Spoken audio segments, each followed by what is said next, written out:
Syederalun seratusan lebih warga Biren, umumnya jajaran ASN, Pemkab, Muslim, kaum ibu TPPKK, warga Blame, Kota Blambiren, dan perwakilan PT PIM dan unsur lainnya, pada Sabtu 9 Agustus 2025 menggelar aksi lestari di Payani. Aksi lestari hijaukan Payani dengan serangkaian kegiatan di lokasi tersebut, mulai dari senam bersama, jalan santai mengelilingi sebagian Payani, dan menanam pohon jempa di kosan tersebut. Kegiatan diawali senam bersama mengambil tempat di atas satu perbukitan yang sejak lama dijadikan lokasi wisata dan juga tempat pertemuan berbagai acara. Para peserta senam berdiri memajang ke belakang karena area terbatas dan tebing perbukitan. Usai senam bersama dilanjutkan jalan santai mengelilingi area waduk ke arah selatan. Jalan santai dilepas Bupati Biren, Haji Mukhlis ST, didampingi Ketua TPPKK Biren dan perwakilan PT TIM.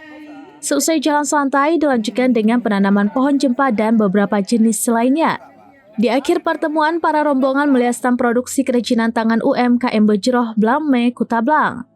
Stand sederhana diisi dengan beragam kerajinan tangan mulai dari tas dari produk anyaman purun berupa tas purun, topi, tempat penyimpanan atau wadah, piring site, tatakan gelas, piring, dan lain sebagainya. Bahan yang dipamerkan ada beragam souvenir anyaman dengan bahan baku dari tumbuhan purun atau benyot, tumbuhan yang hidup di Payani.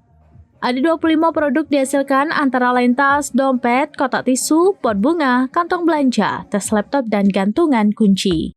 Yang pertama jogging track dan juga senam pagi dan sekalian kita menanam bunga jempa ya, yang tujuannya adalah untuk mempromosikan ya wisata Payani kita ini kepada masyarakat, terutama masyarakat Biren dan juga masyarakat yang di luar Biren. Dan kita harapkan ke depan ini perlu dipromosi lagi nih, supaya masyarakat tahu bahwa ada tempat yang sangat luar biasa seperti Payani ini ya untuk wisata. Oke. Dari Biren, News Mandit Idris, SerambiNews.com.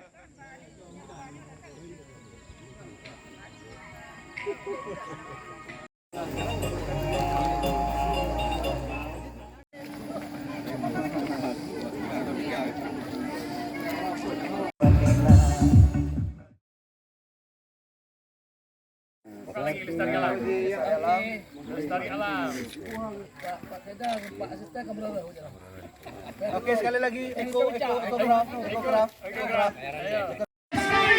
Sehat bersama, hijaukan Payani. Download Tribun X sekarang, menghadirkan lokal menjadi Indonesia.